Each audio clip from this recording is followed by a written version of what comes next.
Hello गाइजहरु, आज चाहिँ म यसो गाउँतिरको भिडियोहरू बनाउँदैछु र केही भिडियोहरू पनि तपाईहरु सामु हाल्दैछु र गाउँको भिडियो हेर्नुस्। कोदो फुल्यो बारीमा, झुल्यो खेतैमा भन्ने जस्तै भयो। हाम्रो घर चाहिँ यो रोडकै माथिलेर हो। यहाँबाट चाहिँ म केही भिडियोहरू बनाउँदैछु।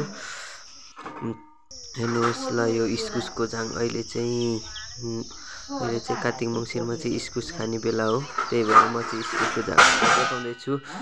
अहिले चाहिँ हाम्रो यो याक्साको रोड भन्दा मुनेर चाहिँ ट्र्याक्टर आइरहेको छ।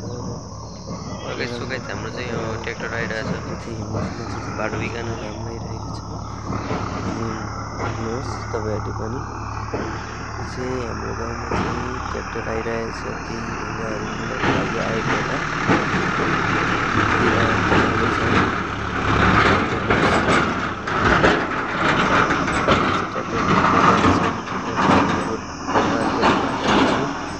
त्यहाँबाट यहाँ चाहिँ हाम्रो अलि ठुली आमाले पानी खाँदै हुनुहुन्छ र त्यो पनि म भिडियो तपाईहरु सामु पठाइदिउँ भनेर खिच्दैछु। यो चाहिँ अहिले पनि फुलहरू फुलिरहेको छ ढकमक्क, त्यही भएर म चाहिँ भिडियो बनाउँदैछु।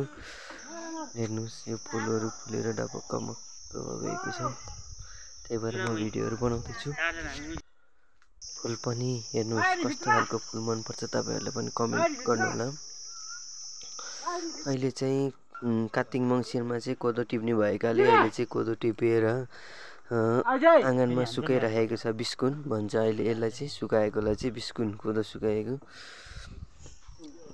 यो चाहिँ धुपी हो। यो धुपी, यो चाहिँ केही धुपधार गर्नको लागि झाँक्रीहरूले प्रयोग गरिन्छ। यहाँ चाहिँ कोदोहरू बालाहरू चाहिँ बारीमा फुलिरहेछ। यहाँ चाहिँ मान्छेहरू बसेर केही गेम खेल्न लागिरहेछ।